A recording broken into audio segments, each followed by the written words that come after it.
몇백억은 남아있을 텐데 그럼 그 돈은 어디다 놨을까? 어딘가 분명히 숨겨놨을 거라고 생각을 하거든요. 홍창수가 분산시켜놨는데 펜션은 자기 어머님이랑 다 친인척들만 있으니까 펜션에다가 일부 갖다 놓고 9월에 공사 들어가. 9월에 공사가 들어가요? 아, 그 수영장 사는 거.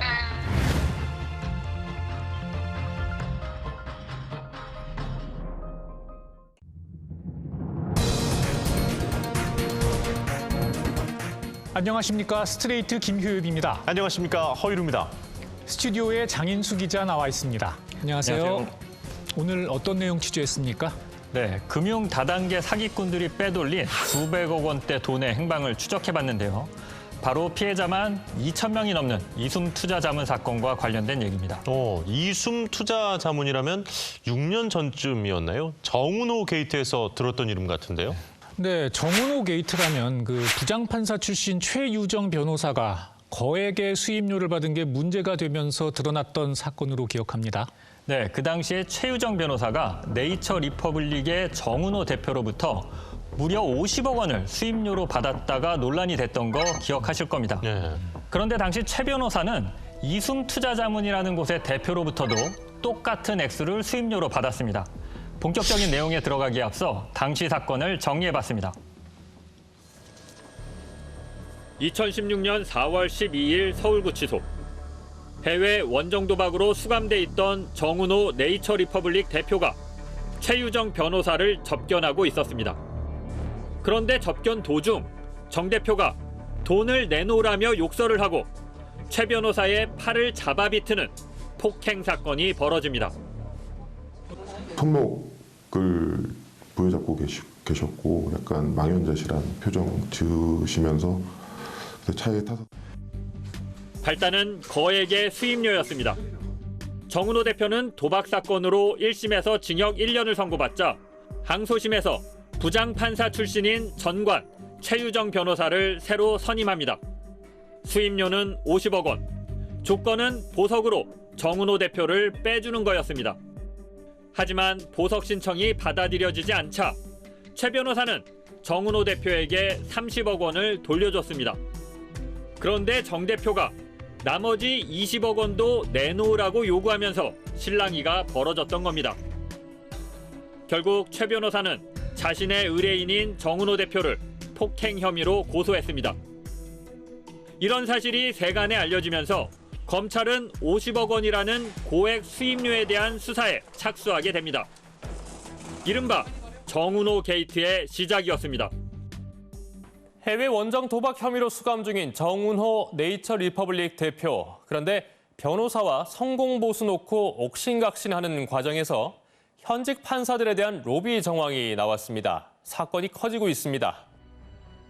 정은호 게이트는 정 씨의 법조 로비 의혹으로 확대됐습니다.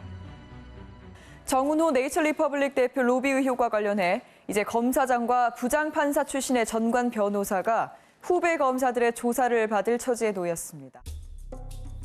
사건이 커지면서 정은호 게이트는 별 상관이 없어 보였던 이숨 투자 자문이라는 곳의 금융사기 사건으로까지 번지게 됩니다. 연결고리는 최유정 변호사. 최유정 변호사는 정은호 대표뿐 아니라 이숨의 송창수 대표로부터도 사건 수임료로 50억 원을 받은 게 드러난 겁니다. 수임 조건은 보석 석방. 정은호 사건과 똑같았습니다. 이숨 투자 자문 사건의 핵심 등장인물은 3명입니다. 먼저 이숨의 실질적인 대표였던 송창수. 2015년 3월부터 6개월간 2,700여 명의 투자자로부터 1,380억 원을 받아 가로챈 인물입니다. 월 3% 5% 그만하면 정말 그게 진짜냐. 그건 말도 안 되는 수익률이다. 거의 수익률은 사기치는 거다, 거짓말하는 거다라고 이야기를 정말로 이야기 많이 해요. 두 번째는 바로 서초동에서 유명한 법조 브로커였던 이동찬 씨. 평소 최유정 변호사 수임료 관리해 오셨죠?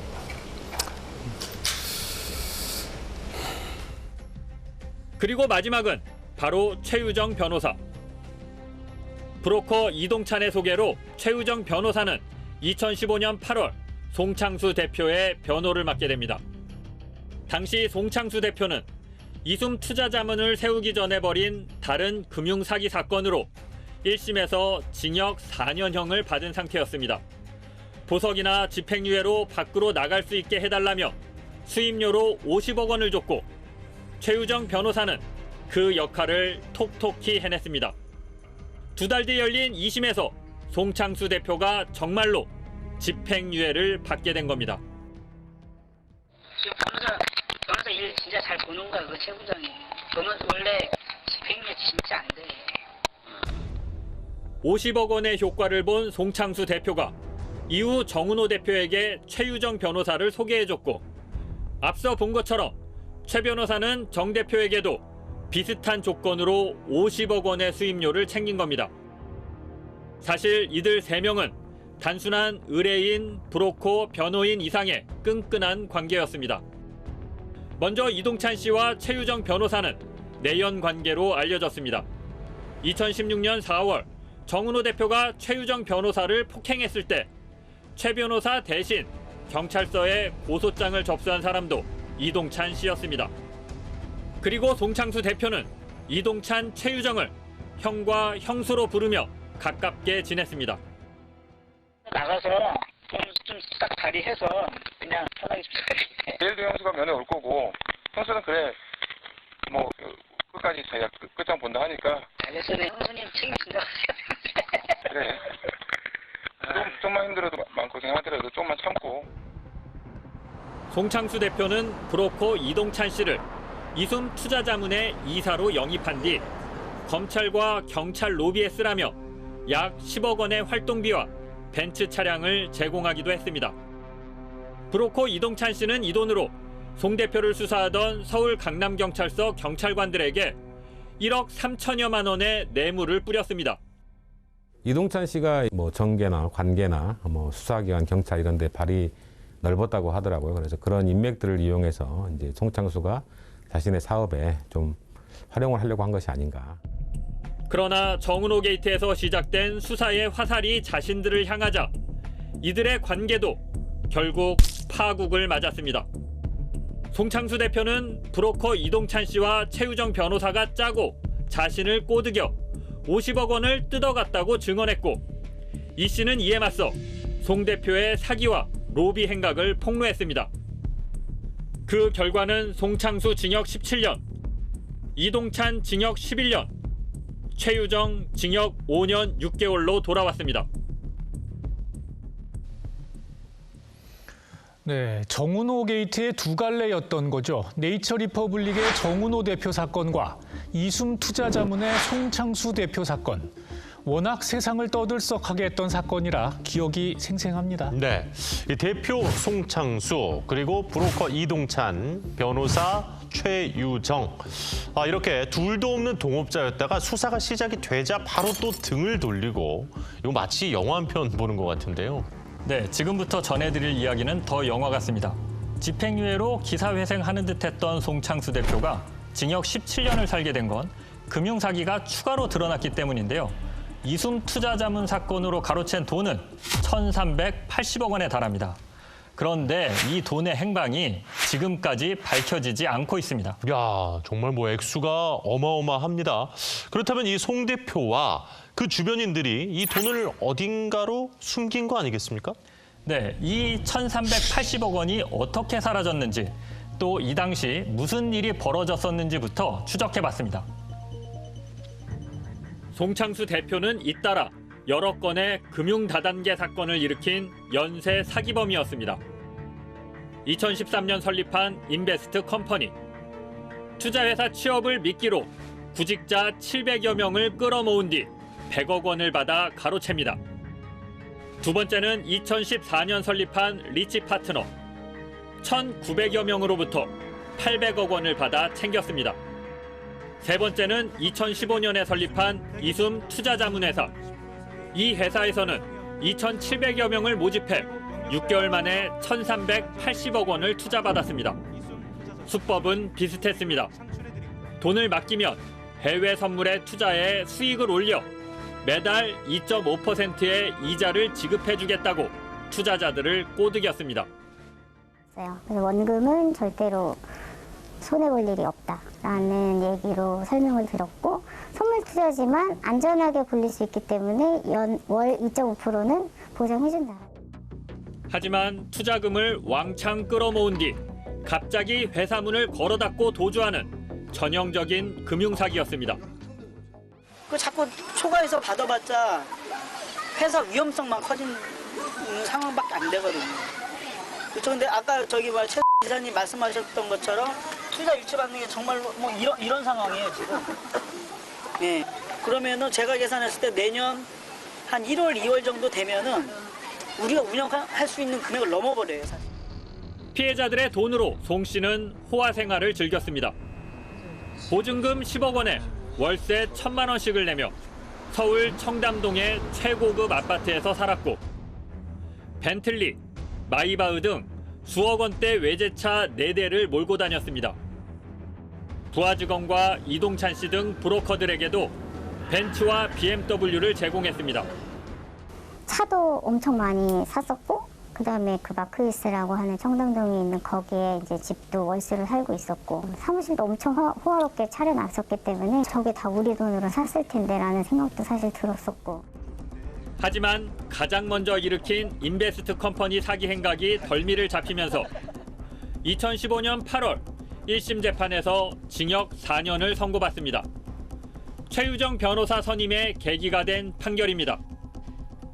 2심에서 집행유예로 풀려났지만 이숨 투자자문 사기 사건을 수사하던 검찰에 곧바로 다시 체포됩니다.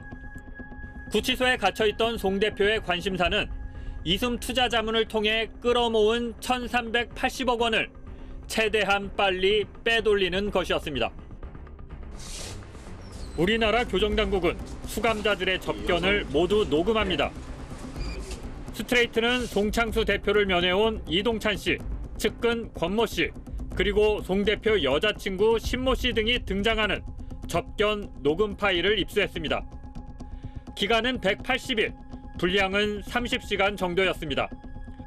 먼저 2015년 8월 31일 녹음된 내용입니다. 오늘 아침에 금감원에서 회사 들어왔습니다. 금감원에서? 네, 와서 공인딱지 붙이고. 공인딱지? 공인딱지, 공인표. 뭐 문 같은 거에다가 붙여가지고 못 열고 뭐 하드 못 바꾸고 해가지고 A4 용지로 뭐 붙여놨답니다. 금융감독원이 이숨 투자자문의 사무실을 현장 조사한 당일, 이 사실이 구치소한 송창수 대표에게 바로 전달된 겁니다. 상황이 심각하다는 걸 눈치챈 송 대표는 측근들에게 은행에서 돈부터 인출하라고 말합니다. 돈을 100만 원짜리로 빼, 일단. 앞에 100만 원짜리로. 네? 일단 좀 다 빼. 무조건 빼, 일단. 그래, 무슨 나가고 CD를 다 빼. 증거인멸도 지시합니다. 내 방에 있는 서류들 있지. 응? 그리고 뭐 네 방, 저기 있는 방. 공 찢어도 상관없어. 찢어버려.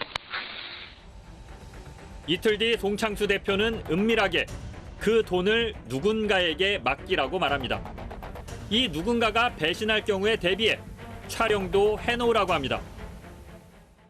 니네도 다 알아보지 말고 일단 여기다가 맡겨. 남겨. 냉겨놔야 돼. 응, 사진 찍고 음성 다 녹화해서 따로 파일 남겨. 네. 이랬어야 돼, 네가. 진행 상황은 수시로 구치소 안으로 보고됐습니다. 건데 그거는 다 정리됐어, 그러면? 근데? 신한은행. 네. 다 돼가지고 갖고 있는 다 있다고 합니다. 거기서 가지고 있어, 그래? 씨한테 준다고 합니다. 다 갖고가지고. 돈을 인출하라는 지시는 실제로 실행됐습니다. 송창수 대표 판결문을 보면 이숨은 2015년 3월부터 8월 24일까지 신한은행 건국대지점 계좌를 통해 투자자들로부터 1,380억 원을 받았습니다. 그런데 2달 뒤 이 계좌에 가압류가 걸렸을 때 남아있는 돈은 223만 원에 불과했습니다. 하지만 송 대표 측이 인출한 뭉칫돈의 행방은 여전히 묘연한 상황입니다. 이숨으로 들어온 돈은 모두 1,380억 원. 이중 피해자들이 환수한 돈은 140억 원에 불과하고 송창수 대표의 다른 사기 사건 피해자에 돌려막기로 들어간 돈은 약 500억 원대로 추정됩니다. 다른 사람들이 빼돌린 현금, 변호사 비용, 호화 생활에 쓴 돈을 감안해도 500억 원 이상이 빕니다. 아무리 계산을 해도 몇백억 원 남아있을 텐데 그럼 그 돈은 어디다 놨을까? 저희 계좌는 없고 그러면 어딘가 분명히 숨겨놨을 거라고 생각을 하거든요. 취재진은 접견 녹음에 등장하는 송 대표의 측근 권모 씨를 수소문해 연락에 성공했습니다. 하지만 권 씨는 입을 닫았습니다.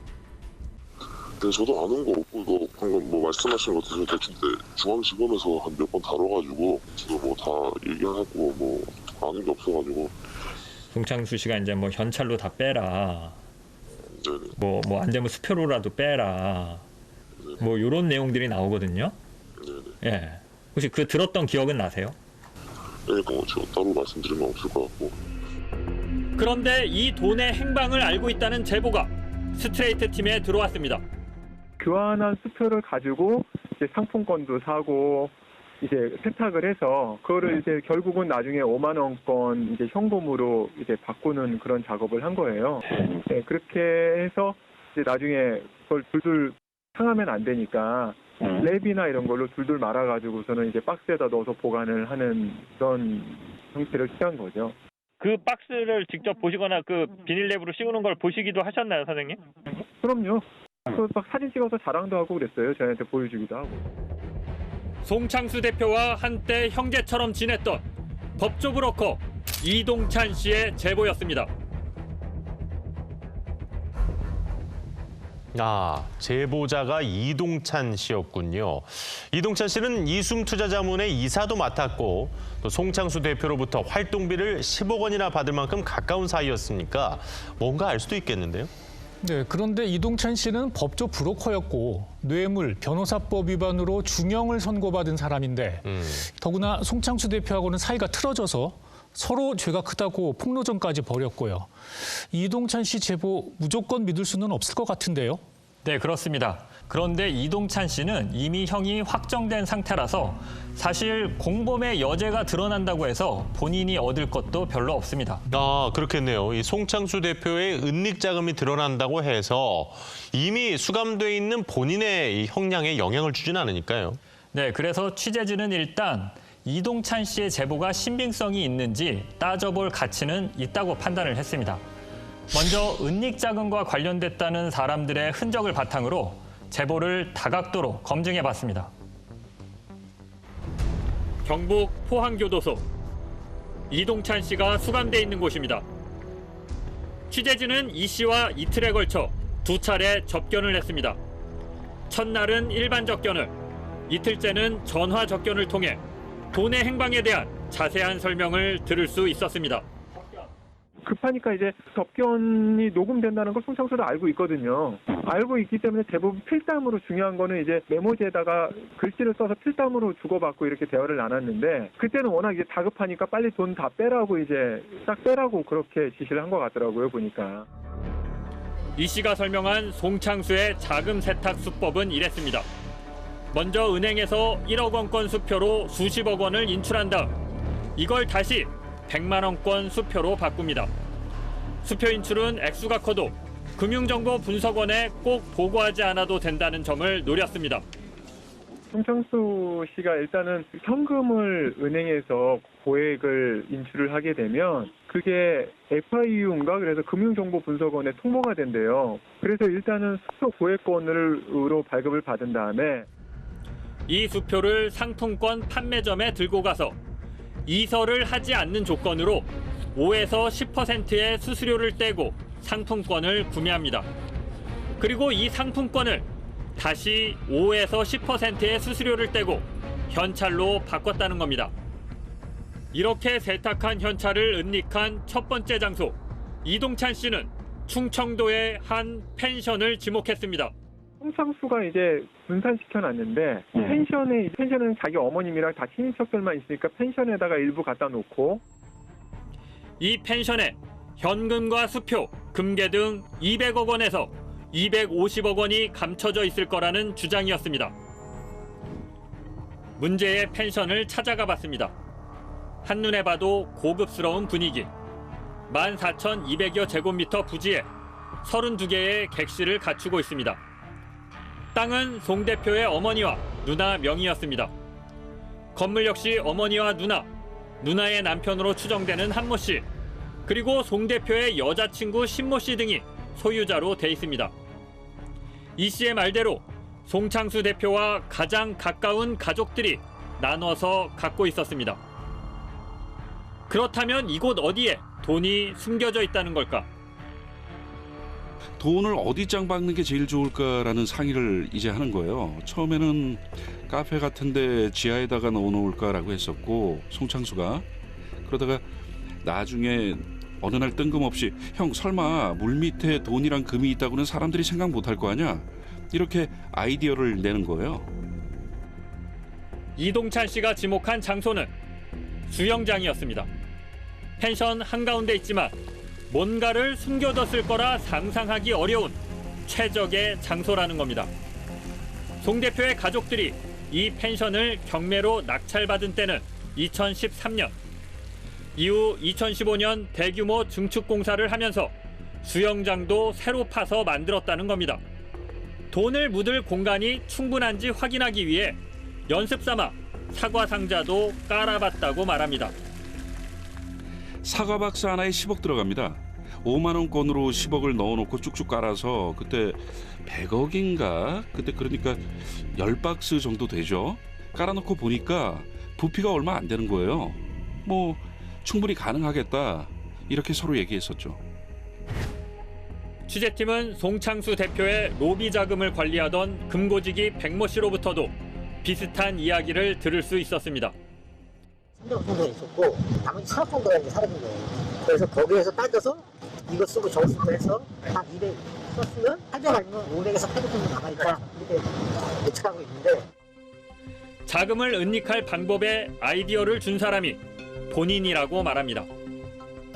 저는 대략 어딘지 알아요. 왜? 내가 코치를 해봤으니까. 그럼 어떻게 해야 돼요? 이래갖고 네가 믿을 만한 사람한테 제 3자한테 시켜갖고 그 시골에 가면 해가가 많이 있다. 그걸 하나 사서 리모델링을 해라. 리모델링을 하면서 주부장을 다시 넣어야 될 거 아니에요. 주부장을 놓기 전에 거기다 묻고 힘을 바르고 딱 붙으면 아무도 모른다. 그렇게 해서 내가 어드바이스를 해줬어요. 그러면서 짐작 가는 장소도 있지만 파내기가 힘든 구조라고 귀띔하기도 했습니다. 한 군데는 못 파겠어. 한 군데는 못 파요. 할 수가 없어, 구조가. 여기까지는 제가 이렇게 말씀을 드리고 있어요. 스트레이트는 우선 송창수 씨 가족이 펜션을 인수한 뒤 수영장 공사를 했는지부터 따져봤습니다. 먼저 한 포털 사이트 지도의 로드뷰. 2015년 6월 당시 찍힌 사진을 보면 실제로 펜션 증축 공사가 한창입니다. 그 즈음인 2015년 8월 29일 송창수 대표와 가족, 여자친구의 접견 내용을 들어보시겠습니다. 이제 거의 준공 거의 떨어지니까 뭐 9월 달에는 아마 공사 들어간다고 이렇게 알고 있는데 내가 듣기로는 9월에 공사 들어가요. 9월에 공사가 들어가요? 그 수영장 위에 하는 거. 알았어 아무튼. 약 2주 뒤에도 수영장 이야기가 오갑니다. 펜션 인허가는 다 났지. 수영장 준공이 금요일에 난다고 했거든? 그럼 아마 어제 났을 거야. 어제 금요일. 준공이 아니 근데 공사하던데 사진 보내는 거 보니까 수영장 공사가 어제 마무리시켰지. 이처럼 수감 중인 송창수 대표는 수영장 공사 진행 상황을 여러 차례 확인합니다.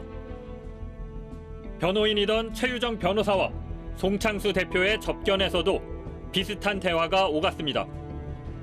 스트레이트는 최 변호사가 송 대표를 접견할 때 들고 다닌 노트 4번도 입수했습니다. 은닉 자금에 대한 이야기로 보이는 메모가 곳곳에서 발견됩니다. 돈 최대한 빼고 빼돌리고 짱 받고 100억 수표냐 현금이냐 사과 박스 몇 개 누구에게 전달 부피는 혼자 날랐느냐. 그런데 그 밑에 갑자기 펜션 이야기가 등장합니다. 펜션엔 꼭 3명이 갔음. 모친 펜션, 소유자는 모친이다. 펜션 실소유주 누구냐는 문장에 모른다는 답이 거꾸로 적혀 있는 페이지도 있습니다. 마주 앉아 필담을 나누며 서로 말을 맞춘 흔적으로 추정됩니다. 이동찬 씨의 제보. 펜션에다가 일부 갖다 놓고 로비 자금 금고지기의 고백. 그 시골에 가면 회사가 많이 있잖아. 그걸 하나 사서 리모델링을 해라. 송창수의 접견 대화와 수영장 공사가 어제 마무리시켰지. 최유정 변호사의 접견 노트까지 모두 펜션을 가리키고 있습니다. 그렇다면 공사 과정에 참여했던 사람들은 수상한 낌새를 눈치챌 수 있지 않았을까? 취재팀은 당시 펜션 공사에 참여했던 건축사들을 찾아다녔습니다. 먼저 이 펜션을 설계한 업체. 그때 설계할 때 뭐 특이한 요구사항이 있거나 그러진 않았나요? 아니요, 그런 거는 없었는데. 수영장 설계도 직접 하셨나요? 아니, 수영장은 아닌데요. 수영장이 있나요? 수영장의 존재를 모른다고 말합니다. 펜션 공사를 자문한 또 다른 건축사. 그때 다른 데서 설계를 해가지고 공사를 하고 있던 중이었고. 설계도에 수영장도 설계가 들어가 있었습니까? 기존 도면에 기존 도면에 수영장 기억이 안 나네. 있었던 것도 같고 없었던 것도 같고. 역시 수영장은 기억나지 않는다고 말합니다. 확인 결과 펜션 건축물 대장에도 수영장은 올라와 있지 않았고 마찬가지로 관할구청에도 이 수영장은 신고된 시설이 아니었습니다. 수영장 개발행위가 안 받았어요. 아무것도 불법을 조사한 적이 있는데 펜션 수영장 관련해서 개발행위를 안 받고 나간 걸로. 즉 수영장은 설계한 사람도 모르고 공식 서류에도 존재하지 않는 몰래 지어진 시설이었던 겁니다.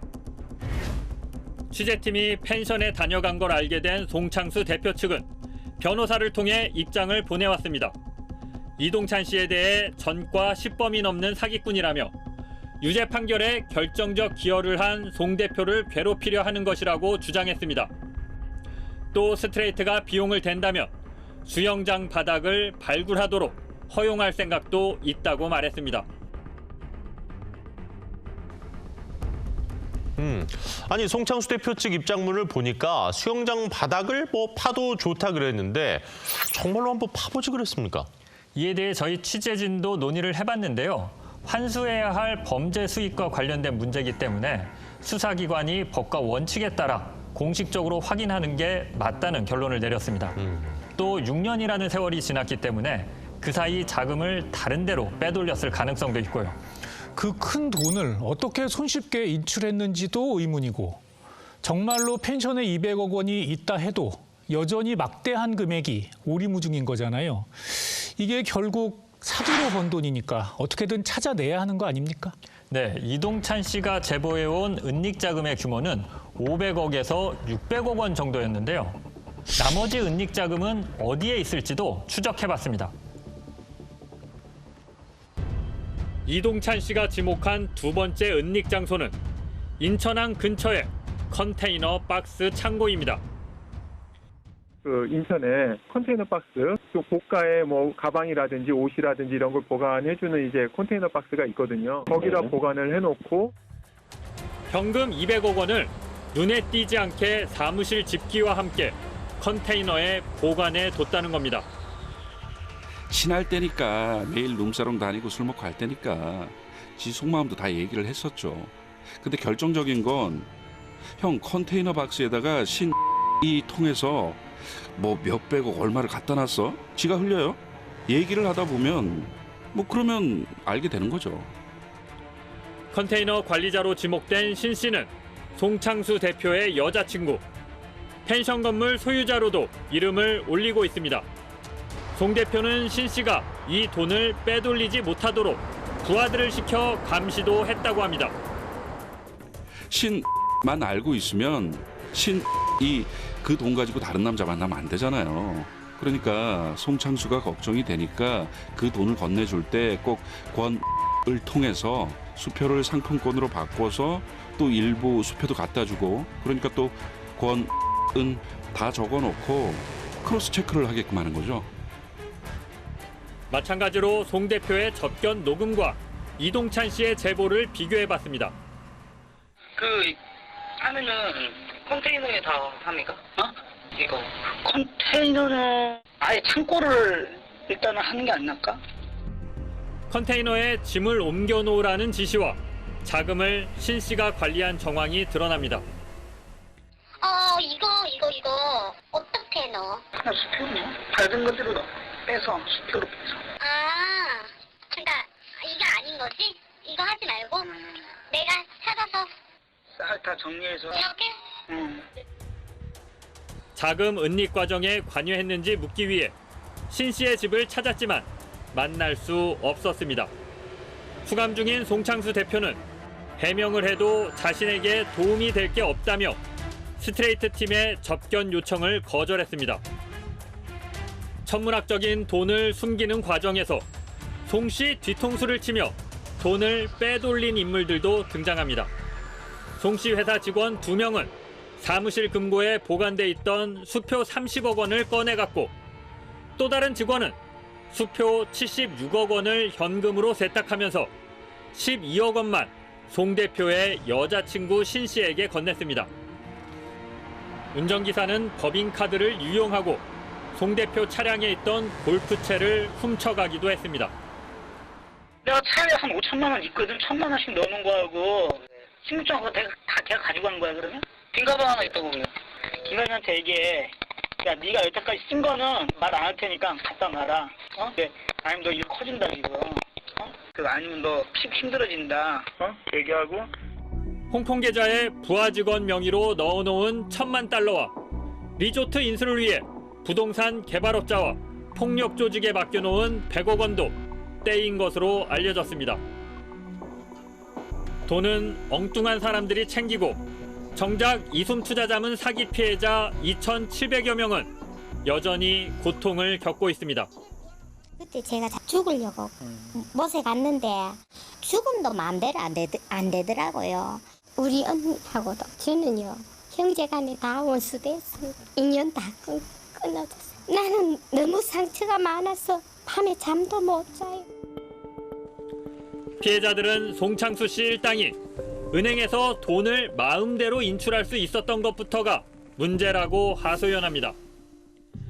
최대한 막으려고 은행도 다녀보고 증권사도 다녀보고 이거 사기 사건으로 이렇게 돼서 이렇게 재판이 진행되고 있는 계좌인데 좀 저희가 피해자들인데 이걸 어떻게 막을 수 있는 방법이 없습니까? 라고 여러 번 여쭤봤었는데 누구도 도와주는 사람들이 없었고. 스트레이트가 입수한 녹취에는 이들의 금융권 로비가 의심되는 정황이 담겨 있습니다. 내가 팩트만 얘기해줄게. 지가 올 초에 1월인가 2월에 돈 준비해서 돈 주자고 금감원 쫓아갔어 나하고. 돈 다 줬어. 그래 나 어제 그 얘기도 했어. 명함 받았어. 그걸 내가 책상에 넣어놨잖아. 명함 받는 건 어제 조사관이 그러는 거야. 왜 그 사람들 명함이 송 대표 책상에 있니? 그 지점장까지 얘기 다 돼 있어. 그래서 현금을 빼는 거 어떻게 해서 돌리고. 당시 송창수 씨의 로비 자금을 관리한 백모 씨도 취재진에게 비슷한 얘기를 털어놨습니다. 공진단 박스에다 3천만 원인가 넣어갖고 줬다라고 하던데 그게 맞아요? 네. 공진단 박스도 조그만 게 있고 큰 게 있어요. 이만한 게. 공진단 그런 거 다 제가 마셨어요. 수렴시장에서 직접 사갖고 제가 그 뇌물 이런 거를 다 한 거예요. 그래서 제 통장으로 돈이 들어왔던 거고. 이에 대해 금감원은 송창수 대표에게 로비를 받았다는 간부는 검찰 수사에서 무혐의 처분을 받았다고 밝혔습니다. 또 이숨투자자문 측에 출금을 해준 은행은 법원의 압류 결정이나 수사기관의 요청 없이 이숨투자자문의 계좌를 임의로 동결하는 건 불가능하다고 설명했습니다. 이동찬 씨는 2차례 검찰에 진정서를 낸 데 이어 지난해 8월 직접 이숨투자자문 일당을 서울중앙지검에 고발했습니다. 고발장에는 펜션 수영장, 컨테이너 박스, 홍콩 계좌 등 돈을 숨긴 것으로 의심되는 장소와 구체적인 은닉 정황도 적었습니다. 1년이 넘었지만 아직 검찰 수사 결과는 나오지 않고 있습니다. 포항지청에서 한번 받았고 서울로 제가 갈 거라고 했는데 그 다음에는 조사가 없었어요. 피해자들도 수사기관이 사기꾼의 은닉 재산을 찾아내고 피해를 복구해주는 데는 소홀하다고 지적합니다. 검찰은 수사를 해서 형사처벌은 처벌하는 절차잖아요. 이 사람이 죄를 입증하는데 포커스를 두게 돼요. 주안을 두게 돼요. 그래서 사기의 그 피해액이 얼마냐? 여기까지예요. 보통. 근데 그 다음에 이 피해액이 어디로 갔느냐? 이 부분에 대해서는 사실 수사가 잘 안 됩니다.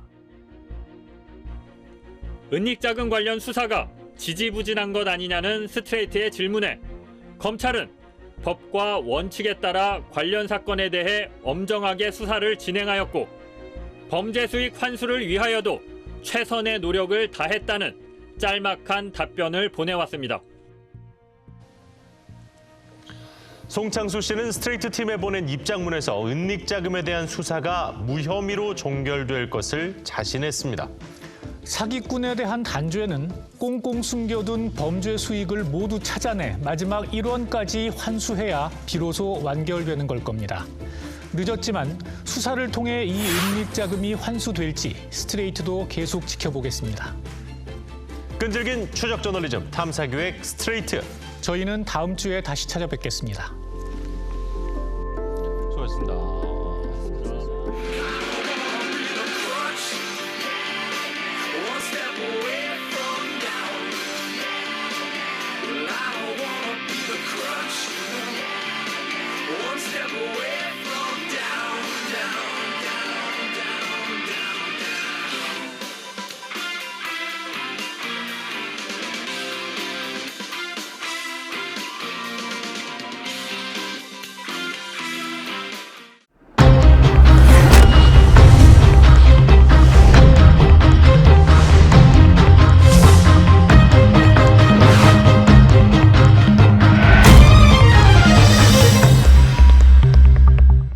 끈질긴 수다 저널리즘 스트레이트 후 59번째 시간입니다.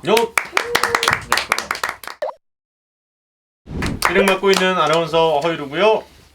네, 김효빈입니다. 자, 그리고 이세욱 팀장. 네, 안녕하세요. 그리고 장인입니다. 예. 오늘 주최기자 장인수 기자까지. 좀 급하네요, 오늘. 마치 영화 같은 녹화였습니다. 장 기자님. 죄송합니다. 입이 10개라도 할 말이 없습니다. 네. 아니 뭐 우리 시청자 여러분들께서는 늘 완성된 그림을 보시지만 예, 오늘도 녹록치 않은 녹화였다. 오늘 우리가 다뤘던 사건 정은호 게이트로부터 출발을 했는데 이 얘기 참 오랜만에 다시 꺼냅니다. 네, 맞습니다. 사실 이게 워낙 복잡한 사건이었고 뭐 시청자 여러분들도 기억을 하시겠지만 이게 나중에 박근혜 전 대통령의 탄핵까지 연결되는 그렇죠. 뭐 꼬리에 꼬리를 묻는 그런 사건의 연쇄 효과까지 일으켰었는데요. 일단 그 사건의 내용부터 잠깐 설명을 하고 가죠. 제가 하나요? 누가 합니까? 아니 취재 기자가 안 하면 자 일단 아니, 이 내용은 그래도 이세욱 선배가 좀 잘 아시는. 아니 그러니까 일단은 정은호 게이트가 뭔가부터 오늘 이 형 정신 나갔는데 오늘 이 형 왜 이러지? 자 시청자 여러분 죄송하고요. 정은호 게이트부터 우리가 좀 얘기를 하겠습니다. 이 정은호라는 분이 네이처 리퍼블릭이라는 화장품 회사 그렇죠. 대표였잖아요. 지금은 이제 코로나 때문에 스트리트 화장품 업계가 상당히 좀 많이 어려워졌습니다만은 그때 당시만 해도 뭐 중국 진출부터 해서 뭐 동남아시아 쪽 뭐 이런 곳에서 우리나라 중저가 너무 고가가 아닌 이 화장품 제품이 엄청난 인기를 얻었기 때문에 사세가 정말 폭발적으로 성장을 했었고요. 길목마다 다 맞아요. 예, 그랬었던 기억이 나는데 이곳에 이제 이 대표가 해외로 도박을 맞습니다. 처음에는 사실은 정은호 대표의 해외 도박 혐의가 아니라 그 전에 이제 다른 폭력 조직과 연계된 도박을 찾다가 뭐 프로야구단 선수들의 도박이 나오고 그 다음에 이제 정은호 대표가 나오죠. 그래서 정은호 대표가 이제 상습 도박 혐의로 검찰 수사를 받게 됩니다. 그런데 이 당시에 변호를 맡으셨던 분이 50억. 그렇죠. 최유정 변호사. 지금 갑자기 이제 그 50억이라는 액수의 충격이 이제는 그렇게까지 강하지 않아져 버렸습니다만은 당시만 해도 그때는 충격이 와 진짜 어마어마했죠 정말. 오히려 정은호라는 이름보다는 그 최유정 변호사. 더 유명해졌었죠. 맞아요. 예, 그랬는데 그 보석이 결국 안 됐잖아요. 안 됐죠. 안 되면서 이 의뢰인과 변호인 사이에 문제가 발생을 한 거였고. 의뢰인이었던 정은호 대표가 최유정 변호사의 뭐 팔을 꺾었대더라 뭐 이렇게 되면서 이 문제가 좀 복잡해졌는데 그러면서 또 갑자기 또 이 이름이 또 나오기 시작한 거예요. 맞습니다. 예. 사실은 정은호 대표의 원래 변호를 맡았던 거는 홍만표 당시 전 검사장 기획관을 했었던. 예. 네. 그런데 이제 처음에 징역을 안 갈 것 같은 이런 이제 뭐 사건 전개를 예상했다가 그렇죠. 이게 이제 무산이 되고 그래서 다른 변호사를 산 게 최유정 변호사였던 거죠. 그래서 이제 이 사건을 파다가 홍만표 당시 변호사의 고액 수임료, 뭐 전관 특혜 뭐 이런 문제까지도 불거졌기도 하고요. 그렇다 보니까 이제 또 최유정 변호사가 어떻게 해서 이 부장판사 출신이긴 합니다만은 50억 원이라는 어마어마한 수임료를 받을 수 있었냐라고 봤더니 그 전에 보석으로 빼준 적이 있더라. 이렇게 하면서 또 나온 것이 결국 이승 투자자문 사건까지도 연결이 되는 정말 꼬리에 꼬리를 물게 됐던 그래서 이제 게이트라고 명명이 지어진 두 갈래잖아요. 아까 저희 방송에도 말씀드렸지만 이제 정은호는 많이 아실 테고 예. 이승은 상대적으로 좀 덜 알려졌는데 이게 어떻게 연결되냐면 송창수 대표가 1심에서 징역 4년이 나와요. 2015년도에. 예. 그러니까 사실 정은호 게이트보다 1년 먼저 벌어진 사건인데 그 당시에 최유정 변호사를 선임을 하면서 50억 원을 줍니다. 그러면서 보석이나 집행유예를 받아주는 조건이었는데 1심에서 징역 4년이 나왔는데 황당하게 2달 만에 2심에서 집행유예가 실제로 나와요. 징역 4년이 2달 만에 집행유예로 바뀝니다.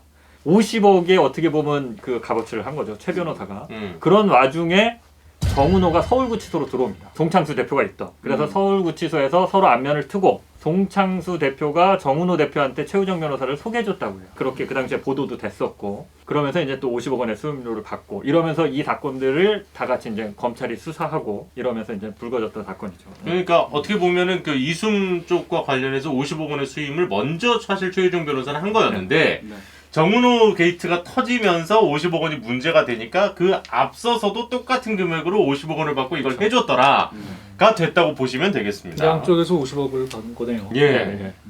그런데 이제 그 정은호 씨하고는 결국 성공을 못했으니 뭐 돌려내라 뭐 그렇죠. 이런 문제가 또 좀 있었고. 그런데 또 저는 사실 그 이분이 상당히 독특하더라고요. 실제로 우리 이번 사건, 우리 이번 취재에 제보를 직접 한 인물이기도 한 이 브로커 이동찬 씨. 직접 만나보시니까 좀 어떤 인물이든가요? 사실 이제 저희가 이 제보를 처음 받았을 때 이동찬 씨가 이제 징역을 살고 있는 사람이고 그렇죠. 유명한 법조 브로커였고 전과도 꽤 있고 했기 때문에 과연 이 제보의 순수성, 어떤 다른 의도는 없는지 또 이게 우리가 이걸 믿고 취재도 되는지 뭐 이런 좀 나름대로 내부에 고민이 있었는데 이동찬 씨를 만나고 또 이동찬 씨 변호사를 만나고 하면서 상당히 이제 구체적인 정황 그리고 이 사람이 말만 갖고 한 게 아니라 구체적인 자료들을 제시해요. 저희 방송에 나왔지만 그 당시에 이제 녹음 파일들, 그렇죠. 최유정 변호사의 어떤 접견 노트 이런 것들을 보니까 일치하는 거예요. 이동찬 씨의 제보 그리고 녹음 파일에 나와 있는 그 송창수 대표의 그 접견 시에 했던 내용들 그리고 또 최유정 변호사의 노트에 같은 내용이 다 있는 거죠. 펜션에 대해서도 그렇고 뭐 컨테이너에 대해서도 그렇더라고요. 그렇고 또 무슨 어디 이제 뭐 도남동파에 50억 원을 줬다라고 하는데 그런 내용들이 다 같이 나와요. 그러니까 이거는 좀 상당히 신빙성이 있는 제보라고 봐야겠구나. 물론 이제 메신저에 대해서는 우리가 의심을 안 할 수 없었으나 메시지 자체를 좀 확인해 본 결과 메시지 자체에는 큰 문제는 없는 걸로 판단을 했다. 결국 이게 하이라이트가 이 수영장에다 붙었다. 그러니까요. 뭐 이거가 가장 딱 기억에 남는 건데 지금 구체적이라고 얘기했는데 뭐 이렇게 뭐 돈을 어떻게 쌌는지 뭐 얼마씩 묶어서 했는지 뭐 어떻게 팠는지 뭐 아주 옆에서 본 사람처럼 얘기를 하는 것 같아요. 그러니까 저도 이제 그 포항교도소에 접견을 들어갔을 때 그걸 물어봤어요. 일단 이 사람의 제보 내용은 어느 정도 이제 변호사들을 통해서 들었기 때문에 당신이 실제로 직접 본 것이냐 이렇게 물어봤더니 이 사람이 하는 얘기가 이제 송창수 대표가 그 비자금을 은닉했을 때의 상황을 하나하나 얘기해줘요. 송창수 대표가 이제 수표로 인출해서 돈을 바꾸고 나면 현찰을 어떻게 하냐면 그 5만 원권이잖아요. 그럼 100장이면 보통 저희가 100장 한 묶음을 하는데 이 사람은 1000장을 한 묶음으로 해서 요거를 관봉을 한대요. 1000장을. 띠지를 이렇게 묶는 띠지로 묶는 거죠. 5천만 원을. 묶어본 적이 없다. 그래서 요 두 장도 못 묶어봤는데 1000장 두 묶음을 다시 붙여서 그럼 1억이죠. 요거를 내부를 둘둘 만답니다. 이게 이제 상하거나 물에 젖거나 하지 않도록 내부로 둘둘 많고 그러면 1억이죠. 근데 이제 넣어보면 사과박스에 대략 이게 이제 10개 정도 들어간대요. 충분히. 그래서 그렇게 하는 것도 자기가 받고 그래서 또 하는 얘기가 이 돈을 또 필요하면 꺼내 써야 될 거 아니에요. 그렇죠. 그러면은 돈 갖고 와라 그러는 게 아니라 야 가서 돈 뽀개 와라 이렇게 얘기한대요. 뽀개와라. 상자에 넣어놓고 랩으로 씌우고 관봉을 했잖아요. 그러니까 네. 그거를 뜯어야 되는 거잖아요. 그걸 그렇죠. 이제 뽀갠다는 표현을 썼다. 뭐 이런 얘기도 하고 그 당시에 또 수영장에 이 사과 박스를 까는 것까지는 직접 봤다고 하더라고요. 그러니까 실제로 묶는 건 아니고 묶기 전에 한번 시험 삼아 깔아봤는데 그것도 직접 보고 이렇게 논의하고 했다라고 하더라고요. 아니 근데 팀장님 처음에 이 보고 받았을 때 진짜 우리 한번 밑에 파봤다가 나오면은 우리 진짜 대박 이거야말로 대박 특종 아닙니까 근데? 근데 이제 저희가 이제 첫 번째는 어찌됐든 검찰이 수사 중인 사안이거든요. 네. 수사 중인 사안이고 판다 만다를 저희 이제 언론에서 정할 문제는 아니라고 판단을 그렇게 했어요. 하죠. 예. 그리고 이제 이 내용이 실제 벌어졌다고 한 시점 자체가 2016년, 17년 뭐 요 뒤로 가기 때문에 그러면 지금은 이제 빼돌렸을 가능성도 그 있는 사이에. 거고 그러면 저희가 오히려 이걸 팠다가 안 나왔을 경우 언론이 나서서 면죄부를 주는 꼴이 될 수도 있기 때문에 이런 거는 수사기관에 맡기는 게 좋겠다라는 판단을 했습니다. 정말 이게 사실이라면 참 열심히 숨긴 거네요. 참 열과 성을 다해. 원래 악은 되게 바지런해요. 옛날에 갑자기 마늘밭 생각나고. 네, 그렇죠. 예, 마늘밭에서. 예. 아니 근데 저는 이것보다도 무엇보다도 이 돈을 찾아야 되는 이유는 사실 다른 게 아니잖아요. 아직 피해자들의 피해 회복이 된 게 없잖아요. 그러니까 지금 이 돈을 빨리 찾아서 최대한 환수를 해야 되는 상황인데 근데 그 아까 펜션 말이죠. 가족명의라면서요. 그렇죠. 이거는 어떻게 뭐 예를 들어서 압류라든지 뭐 이런 식으로 이렇게 강제로 처분을 해서 피해자들이 구제에 좀 사용을 못하는 겁니까 이거? 그러니까 이 펜션이 정확하게는 이제 2013년에 인수를 하고요. 예. 송창수 대표 측이 이제 모친 명의를 통해서 인수를 하고 그리고 2013년부터 주변 땅을 계속 사모읍니다. 예. 그리고 2015년에 증축을 하죠. 그러니까 송창수 대표가 2013년에도 금융사기 사건을 벌였고 2014년에도 리치 파트너라는 금융사기 사건을 벌여서 800억 원을 가로챘고 2015년에 이숨으로 이제 1,380억 원 가로채는 거니까 합치면 이거 총 금액이 뭐 2천억 원이 넘네요. 그러니까, 이거. 예, 피해자들은 어찌 됐건 이게 우리 돈으로 땅도 사고 펜션도 사고 증축도 하고 했을 거다 이렇게 생각을 해서 그래서 저도 물어봤어요. 그럼 펜션 빨리 소송을 해서 이게 실제로 왜냐면 이 녹취 파일에도 나오는데 이숨에 돈이 들어간 정황들이 있어요. 예, 그리고 돈이 집행된 내역이 나옵니다. 나중에 이제 검찰이 압수수색했을 때 실제로 이숨 계좌에서 펜션으로 공사대금이나 흘러간 것들이 일부 확인이 돼요. 그래서 이걸 소송을 해서 찾아라 이렇게 얘기를 했더니 근저당이 다 잡혀 있는 거예요. 토지와 건물에 금융권 근저당이 이미 그러니까 초기부터 다 잡아놨어요. 그러니까 피해자들 입장에서는 이것도 머리 쓴 거다. 사실은 그 근저당 관계도 조사해봐야 된다. 진짜 나쁜 놈이야. 예. 근데 이제 검찰 수사가 아직 거기까지는 가지는 않았죠. 그러니까 피해자들 입장에서는 소송을 해봐야 이겨도 의미가 없는 겁니다. 그렇네요. 얼마나 답답하겠습니까? 피해자들 입장에서야 뭐 송창수 대표가 뭐 3년을 살던 4년을 살든 그게 중요한 게 아니라 돈 돌려받는 게 가장 중요한 그쵸. 건데 그러니까 이게 사실 3년이고 4년이고 감옥에 들어가 있는 게 그 돈 대신 까는 건 아니잖아요. 그거는 그 행위에 대한 맞습니다. 형일 뿐이지 그 돈을 뭐 몸으로 때우는 게 아닌데. 그래서 오히려 이게 이제 송창수 대표가 이숨 사건으로 13년, 징역 13년을 받고 아까 얘기한 그 2014년도에 리치 파트너로 징역 4년을 받아서 징역 17년을 받는데 이숨 이거 2013년을 받을 때 오히려 피해자들은 그 법정에서 안 된다고 소리치고 막 쓰러지고 그랬대요. 재판정을 향해서. 그러니까는 13년 형 받고 끝나는 분위기인 거예요. 피해자들이 보기에. 그들 그렇죠. 예. 아니 1,380억 원은 어디 갔는지 모르는데 그냥 송창수 13년 하고 이제 뭐 수사 마무리 이제 끝 뭐 이렇게 사회적으로 이렇게 되니까 피해자들은 13년을 박수친 게 아니라 안 된다라고 절규하면서 막 거기서 쓰러지고 그랬다고 그러더라고요. 뭐랄까요? 이게 뭐 물론 법리에 대해서 제가 잘 아는 사람이 아니기 때문에 말씀을 드리기는 어렵습니다만 특히나 경제사범 뭐 우리가 지금 여러 차례 나왔던 사기꾼들에 대한 저는 형량의 문제라기보다 저는 정말 어떻게든 찾아내서 이 사람들의 범죄 수익을 탈탈 뺏는 것이 그게 응징인 것 같아요. 맞습니다. 얘네들 뭐 17년 살고 나오면 그간 숨겨놓은 돈 뭐 몇백억 원 되는 돈 가지고 나와서 뭐 해외를 나가든 뭐 또 떵떵거리고 살 거 아니에요. 뭐 또 다 명의 돌려가지고 뭐 딴 데 뭐 집도 해놓고 막 이런 못된 짓 다 해놨을 건데 참. 수영장 땅 파고 숨기는 정성만큼 찾는데도 좀 힘을 들여줬으면 좋겠습니다. 아 그리고 컨테이너 박스 이것도 참 야 진짜 이삿짐 악마의 디테일이 있다니까 확실히. 그러니까 저희가 제보 받았을 때 사실 선뜻 믿기지 않으면서도 무시할 수 없었던 게 이게 구체적인데 방금 얘기 드렸지만 송창수 대표가 계속 회사 이름을 바꿔가면서 이 사기를 치잖아요. 근데 다 강남 회사거든요. 그러니까 이숨 투자자문 같은 경우는 그 역삼동에 포스코 타워에 사무실이 있었어요. 사실 이제 그런 걸로 사람들을 현혹하는 거죠. 번듯하게 네, 인테리어 잘 해놓고 뭐 사무실 집기 이런 거 다 좋은 거로 갖다 놓고 막 사무실에 스피커가 뭐 이런 스피커를 막 갖다 놓고 비사. 네. 그러니까 초고가. 이게 이제 딱 터지면 어느 순간 걸어 문 잠그고 튀어야 되잖아요. 그렇죠. 도망가야 되는데 이걸 버리고 가기 아까운 거예요. 아니면 금매로 처분하기 아까우니까 컨테이너 박스에 넣어놨다는 거예요. 사무실 집기들. 사무실 집기들을 컨테이너 박스에 넣어놓고 보관하다가 다음 사무실 차릴 때 그거 꺼내와서 또 쓰는 거죠. 그런 면에서 또 그리고 안전한 면이 있네요. 이거를 할 때 또 넣어놓고, 그러니까 이게 반복되다 보니까 여기서 아이디어를 얻었다고 해요. 예. 야, 저거 아무도 신경 안 쓰는데 컨테이너 박스. 그렇잖아요. 거기 뭐 누가 와, 신경 이거 쓰겠어요. 그렇죠. 아니 우리 세트장 지었다가 부수는 거랑 똑같은 거네 진짜. 그렇죠.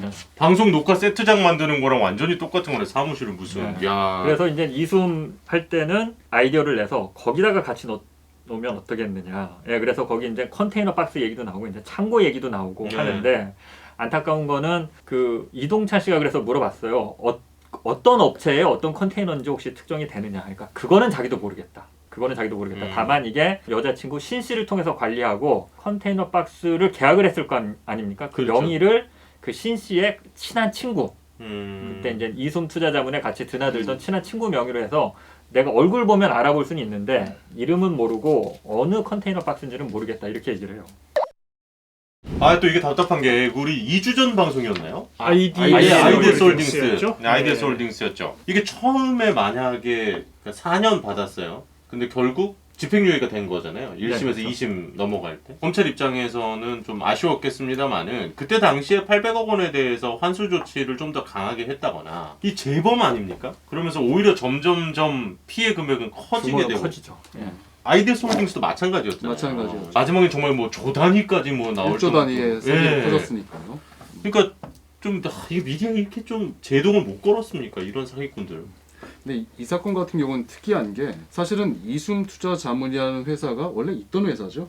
네, 그렇습니다. 유사수신이라는 게 기본적으로 그 자체가 금융당국의 허가 없이 그 투자를 받아서 어디 투자해서 돈 벌어주겠다는 그 행위 자체가 불법입니다. 이게 유사수신인데 이숨은 특이하게 금융당국의 허가를 받은 업체를 하나 인수해요. 그래서 피해자들은 의심을 안 하는 거죠. 그렇죠. 그러니까 피해자들은 알아봤더니 얘네는 판매가 가능한.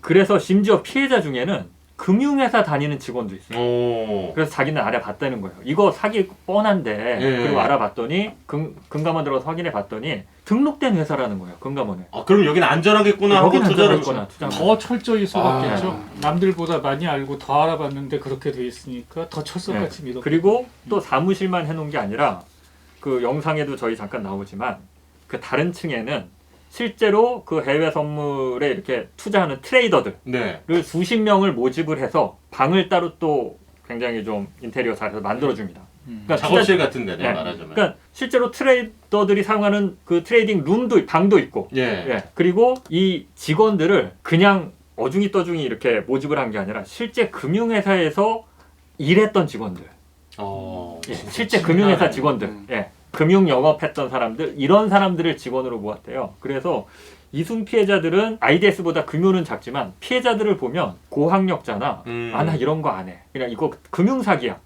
그러던 사람들이 끌려가서 이렇게 혹해서 한 경우가 많다고 해요. 믿을 만한 사람이 추천해 주니까. 그렇죠. 번듯한 회사 다녔던 사람이 여기도 똑같이 초반에는 돌려막기를 해가지고 뭐 조금씩 돈을 넣어주고 그러면서 액수 키우고 뭐 피해자들도 참 그런 거를 좀 아시는 분들이고 얘기한 것처럼 직원들도 똑똑한 직원이라는 분들이 이제 이 대표가 들어가고 나오니까 아주 별의별 일이 벌어지는 것 같은데. 예, 맞습니다. 돈 꺼내가고 훔쳐가고 뭐가 많네요.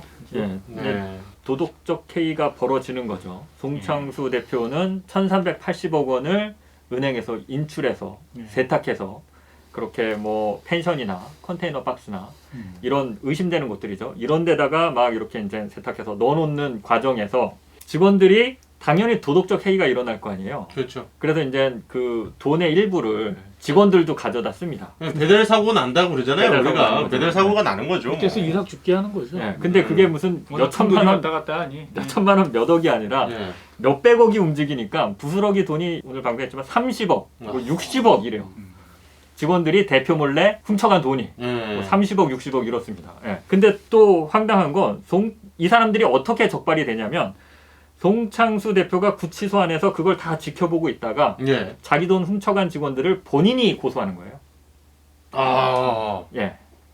그래서 이게 잡혀가지고 지금 판결까지 다 나온 내용들이죠. 예, 판결까지 다 나오는 내용입니다. 그러니까 내가 사기를 쳐서 범죄 수익이 생겼는데 내 범죄 수익을 손댄 애를 범죄자가 고소를 해서 그렇죠. 지금은 손댔다. 네, 자기 부하들을. 영화 이렇게 찍으면 욕 먹습니다. 송 대표 입장에서는 뭐 알토란 같은 내 돈인데 이런 그렇죠. 거죠. 네. 와. 아니 근데 그러면은 송 대표 측하고도 어쨌든 접촉을 하셨잖아요. 피해자 구제 뭐 피해 회복에 대한 뭐 이런 얘기는 아예 없습니까? 그쪽은? 그런 것들을 자세하게 좀 물어봤어요. 1,380억 원 도대체 어디 간 거냐. 여기저기 쓰고 남아도 최소한 몇백억은 남아 있을 텐데 이런 것도 물어보고 피해자들한테 하실 말씀 없냐. 뭐 이런 것들을 물어봤는데 그런 저희 취재진의 스트레이트 팀의 질문에 대해서 우린 답변 안 하겠다. 아니 수영장은 파보라 그러면 그거는 저희 질문에 답변한 게 아니라 저희가 펜션에 왔다 가니까 제가 질문하지도 않았는데 파보고 싶으면 파봐라. 거기 없으니까. 이렇게 내용 증명을 보낸 거고요. 저희의 공식 질문에 대해서는 답을 하지 않았습니다. 예. 되게 저 이제 제법 오래 진행했잖아요 스트레이트. 그러면서 여러 번 분노할 일들이 있었는데 오늘 모처럼 많이 올라오네. 오늘 모처럼 이렇게 깊은 곳에서 약간 이렇게 와 최근 아이템 별로였나? 아니 그런 문제가 아니라 이 사람의 태도와 너무 치밀하게 사람들을 속이기 위해서 준비한 것과 그리고 피해자들을 대하는 태도 이런 것들이 그렇죠. 너무 네. 이 기망의 정도가 이러면 안 되잖아요. 사실 진짜. 자기가 사기를 벌였다는 것 자체는 인정을 하나요? 그럼? 그거는 뭐 인정 안 할 수 없을 텐데 그런 거에 대해서 일체 답변을 안 했습니다. 다만 송창수의 변호인 측은 금융사기건에 대해서는 인정을 합니다. 변호인은 그 얘기를 합니다. 네, 송창수의 변호인. 사실 송창수 대표 같은 경우는 이미 형사적으로는 이 건에 대해서 끝났잖아요. 그렇죠. 그런데도 변호인이 있는 이유가 그럼에도 불구하고 계속 이제 민사 소송들이 이제 제기가 되고 있거든요. 들어오겠죠. 이제 피해자들이 제기를 하니까 계속 이제 변호인이 있으면서 담당을 하고 있는 이런 상황입니다. 피해자들은 그것도 되게 이제 안타까워하죠. 송창수 대표가 징역 17년을 받아서 이미 한 6년 정도를 징역을 살았는데 옥바라지 어떻게 할 것이며 네, 변호사 어떻게 무슨 돈으로 할 것이며 다 내 돈으로 네, 또 송창수 대표만 들어와 있지 범죄자금 은닉에 관여했을 것으로 보이는 가족들 주변인들은 또 처벌을 안 받았거든요. 네. 보통 이 정도 사이즈면 금고지기가 있어요. 그렇죠. 그러면 그 지금 현재 여자친구라는 분도 이제 말하자면 금고지기 중에 한 명인 건데 아까 장윤수 기자가 후 녹화 전에 여러 가지 이제 자료들을 이번에 취합을 하셨을 거 아니에요? 그 중에 2015년 8월 20일에 송 대표와 여자친구 신 씨가 내일 카톡하자라고 대화를 나누는 게 있네요. 예, 저도 황당했습니다. 그거는. 내일 카톡하자. 내일 카톡. 알겠어. 나도 밥 잘 먹고 있고. 내일 카톡하자가 지금 안에 있는 분이잖아요. 수감돼 있는 그렇죠. 상태 아니었습니까? 15년이면? 송창수 대표는 그때 이제 서울구치소에 있었던 거고 예. 그 여자친구 신 씨가 접견을 들어가서 접견 중인데 갑자기 송창수 대표가 카톡하자 이러니까 내일 카톡해 알겠어 여자친구 이렇게 대답을 합니다. 뭐로 한다는 거예요? 카톡을 휴대전화 말고는 할 수 없지 않습니까? 예. 그래서 이게 너무 황당해서 알아봤더니 가능성은 그 당시에 이제 최유정 변호사나 다른 접견 변호사가 매일 송창수 대표를 그 접견을 들어가던 상황이었거든요. 그때 변호사가 들고 들어간 휴대전화로 하지 않았겠느냐. 그럴 수 있겠네요. 그래서 그 가능성을 교도관들한테도 좀 물어봤어요. 그러니까 가능하다라고 그러더라고요. 왜냐하면 변호사의 짐을 일일이 다 뒤져보고 몸수색을 하진 않는데요. 변호사기 때문에. 그렇겠죠. 네. 가방 검사 정도는 하고 들어갈 때 삐 울리는지 이런 거 정도는 좀 보는데 그걸 작정하고 그렇게 들어가면 그렇게까지 다 하진 않는다고 그러더라고요. 그리고 안에 수감돼 있는 사람과 변호사가 또 만나는 그 공간은 변호사 조력권 때문에 또 보호를 해주거든요. 네, 아마 거기서 하지 않았나 지금 이렇게 추정이 됩니다. 그러니까 피해자들은 정말 내 돈 갖다가 지금 저러고 있네 싶으면 진짜 속이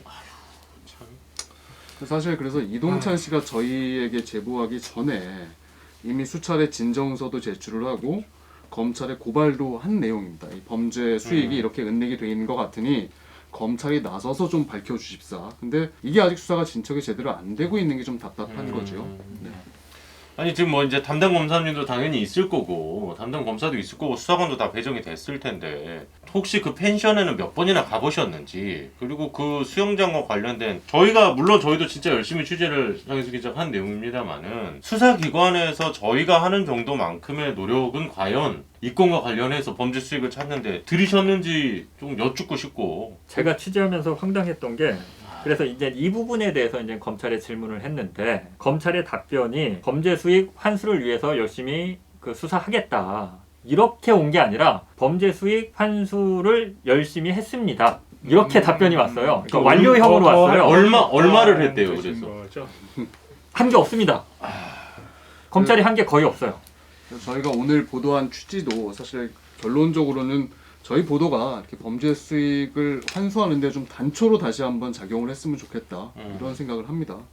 이게 검찰은 일단 범죄자들을 잡아서 범죄를 입증해서 이 범죄자들을 형을 살리는 게 일단 우선이잖아요. 그렇죠. 이게 돼야 이 돈도 범죄 수익이라는 게 이제 인정을 받는 거니까. 그렇죠. 이거 잡아서 범죄라는 걸 입증을 못하면 범죄 수익이 아닌 거니까. 근데 이제 앞단에서 좀 노력을 하고 힘을 빼니까 뒷단이 좀 소홀해지는 측면이 있는 게 아니냐. 근데 아닌가. 피해자들 입장에서는 뒷단이 오히려 훨씬 중요하니까요. 그래서 이게 취재를 하면서 저도 알게 된 게 금융 사기의 경우에 금융 다단계 사기에 피해자들 모임이 보니까 아직 그대로 다 있습니다. 10년 전까지. 아직도 활동들을 다 해요. 없으니까. 뭐 이숨이다, 그러니까 아이데스 홀딩스다, 뭐다 해갖고 그 사이트도 있고 가면 다 활동들을 합니다. 예, 저도 그렇고 처음에 취재할 때 야 이거 5년 전, 6년 전 사건인데 피해자들 어떻게 만나지? 검색해보니까 바로 나오는 피해자 모임이 여전히 활동하고 있고 자기들끼리 소통하고 있고 그 당시 송창수의 수하들 중에서 우리를 도와줄 사람이 없는지 또 막 물색해서 찾아보고 있고 예. 그러니까 이렇게 건건이 사건화되는 경우에 있어서는 그 뒷단계 이 주범에 대한 기소 이후의 뒷단계는 행정력이 못 미치는 것 같아요. 이를테면은 뭐 탈세 이런 걸 끝까지 다 박아서 국세청에서 다 집 뒤집어 오고 그렇죠. 뭐 싱크대 열고 다 네, 하잖아요. 굉장히 깨알같이 하는데 이런 개별 사건에 관련돼 있어서는 행정력이 전혀 없는 것 같네요. 그게 좀 있었으면 좋겠네요. 네. 오늘도 뭐 사실 저희가 무슨 결론을 내릴 수 있는 그런 아이템은 아니었기 때문에 뒷맛이 뭐 좀 개운치는 않습니다. 근데 뭐 지금 우리 이석 팀장께서 얘기하신 대로 저희가 오늘 보내드렸던 내용이 피해자들 회복에 조금이라도 뭐 하루라도 한 달이라도 좀 앞당겨지는 데에 조금이라도 도움이 되면 오늘 어쨌든 요즘 저희가 보내드리는 보도가 좀 의미가 있지 않을까 이런 생각이 들었습니다. 저희 계속 지켜보겠습니다. 네. 그리고 장혜수 기자 정말 뭐 포항부터 해가지고 뭐 펜션까지 그냥 전국 각지를 돌아다니시느라 정말 고생 많이 하셨고요. 네, 그래서 녹화 때 저희를 그렇게 고생했어요. 네. 아직도 제가 정신이 없는데.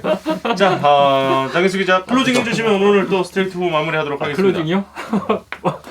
구독, 좋아요, 알림 설정, 본방사수. 수고 많으셨습니다. 네, 다음 주에 뵙겠습니다. 감사합니다.